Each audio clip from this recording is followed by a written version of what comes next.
श्री गणेशाय नमः। आज हम सुनेंगे श्री शिव महापुराण का चौथा अध्याय। तो चलिए दोस्तों देखते हैं। हमने दूसरे और तीसरे अध्याय में चंचुला की कहानी को पढ़ रहे थे। वह कहानी तीसरे अध्याय में अधूरी थी, तो इस अध्याय में आगे पढ़ते हैं। चंचुला की प्रार्थना से ब्राह्मण का उसे पूरा शिव पुराण सुनाना और समयानुसार शरीर छोड़कर शिवलोक में जा चंचुला का पार्वती जी की सखी एवं सुखी होना।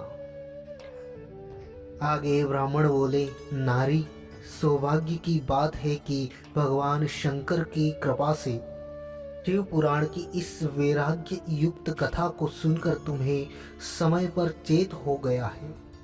ब्राह्मण पत्नी, तुम डरो मत, भगवान शिव की शरण में जाओ।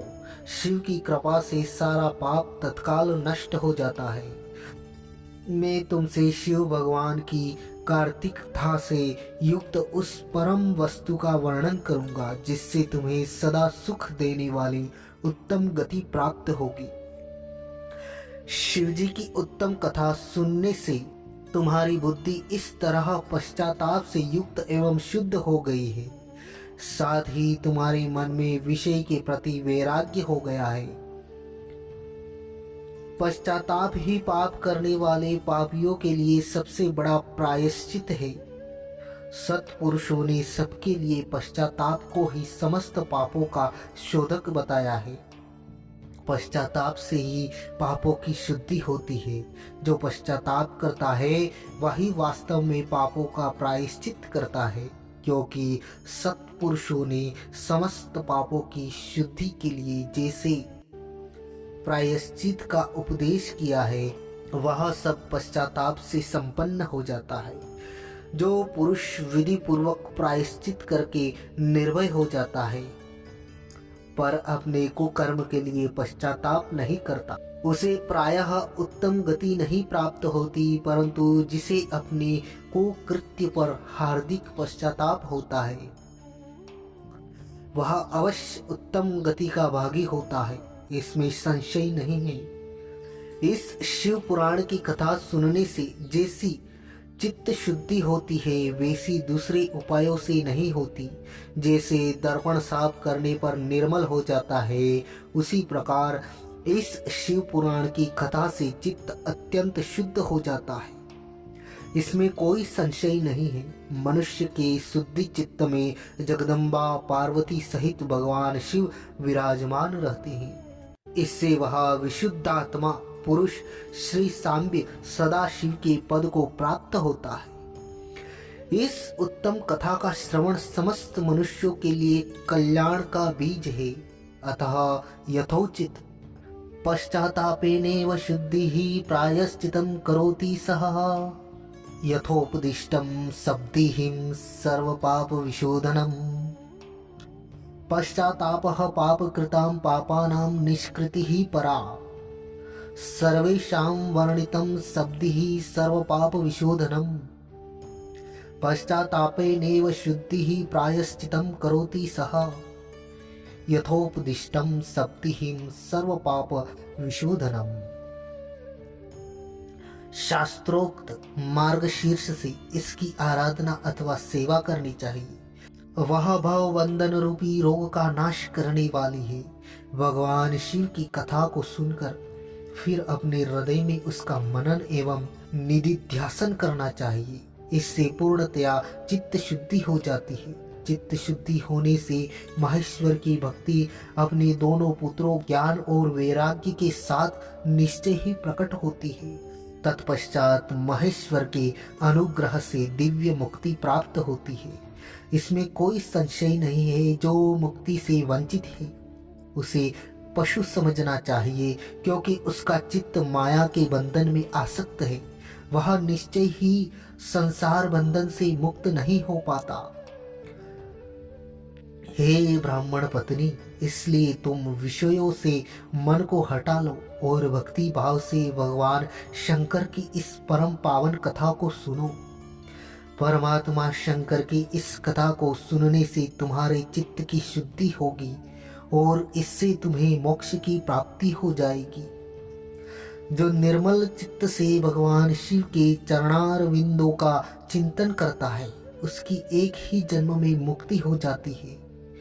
यहाँ मैं तुमसे सत्य सत्य कहता हूँ। सूत जी शौनक ऋषि से आगे कहने लगे, हे शौनक, इतना कहकर वे श्रेष्ठ शिव भक्त ब्राह्मण चुप हो गए। उसका हृदय करुणा से आर्द्र हो गया था। वे शुद्ध चित्त महात्मा भगवान शिव के ध्यान में मग्न हो गए। तदंतर विंदुक की पत्नी चंचुला मन ही मन प्रसन्न हो उठी। ब्राह्मण का उक्त उपदेश सुनकर उसके नेत्रों में आनंद के आंसू छलक आए थे। वह ब्राह्मण पत्नी चंचुला हर्ष भरे हृदय से उन श्रेष्ठ ब्राह्मण के दोनों चरणों में गिर पड़ी और हाथ जोड़कर बोली, मैं कृतार्थ हो गई हूँ। तत्पश्चात उठकर वैराग्य युक्त उत्तम बुद्धि वाली वह स्त्री जो अपने पापों के कारण आतंकित थी, उन महान शिव भक्त ब्राह्मण से हाथ जोड़कर गदगद वाणी में बोली।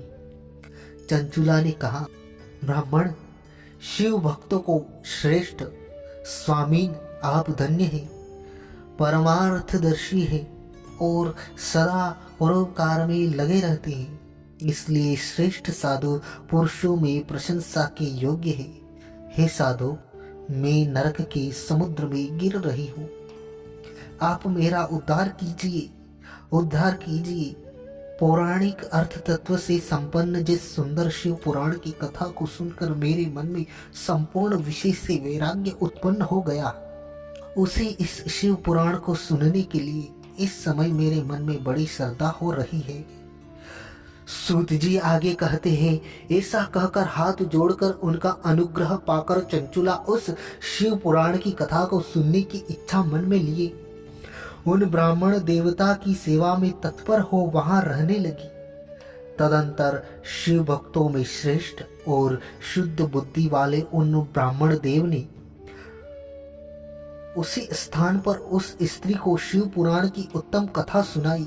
इस प्रकार उस गोकर्ण नामक महाक्षेत्र में उन्हीं श्रेष्ठ ब्राह्मण से उनसे शिव पुराण की वह परम उत्तम कथा सुनी जो भक्ति, ज्ञान और वैराग्य को बढ़ाने वाली तथा मुक्ति को देने वाली है।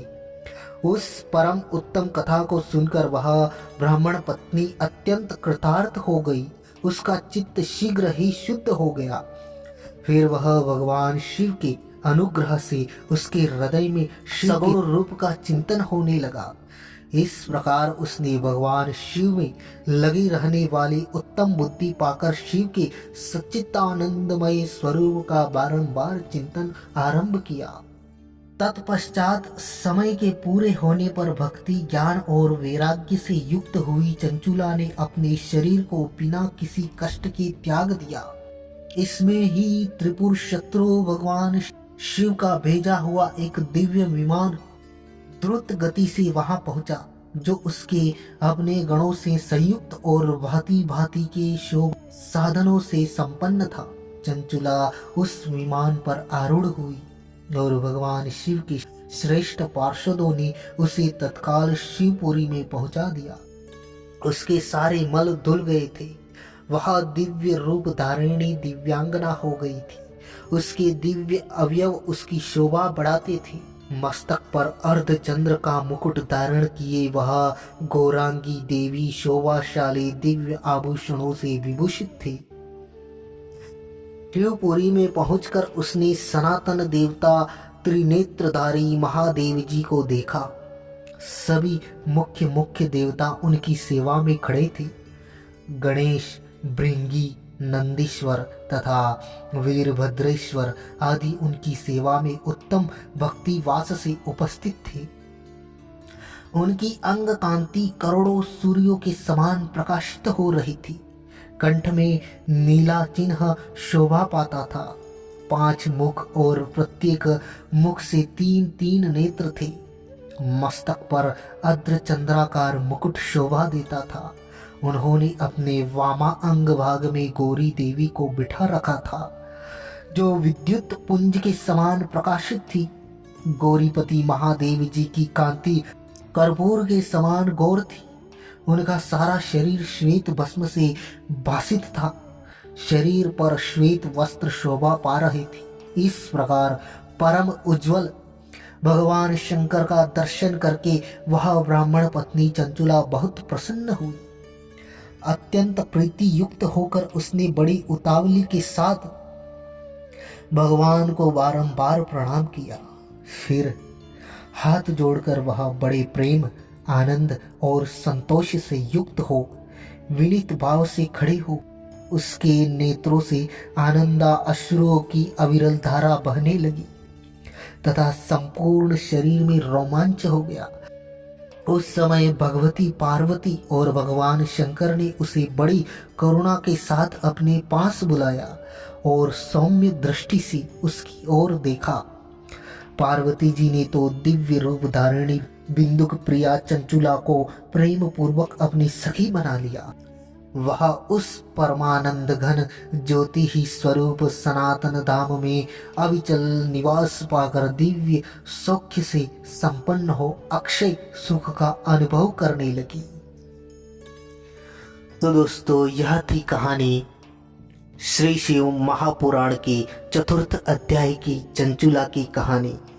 तो दोस्तों, आपको अगर यह वीडियो पसंद आया हो तो वीडियो को लाइक कर लीजिए, शेयर कर दीजिए और चैनल को सब्सक्राइब करना ना भूलें, ताकि आगे आने वाले सभी अध्याय आपको सबसे पहले प्राप्त हो जाए। थैंक यू, धन्यवाद।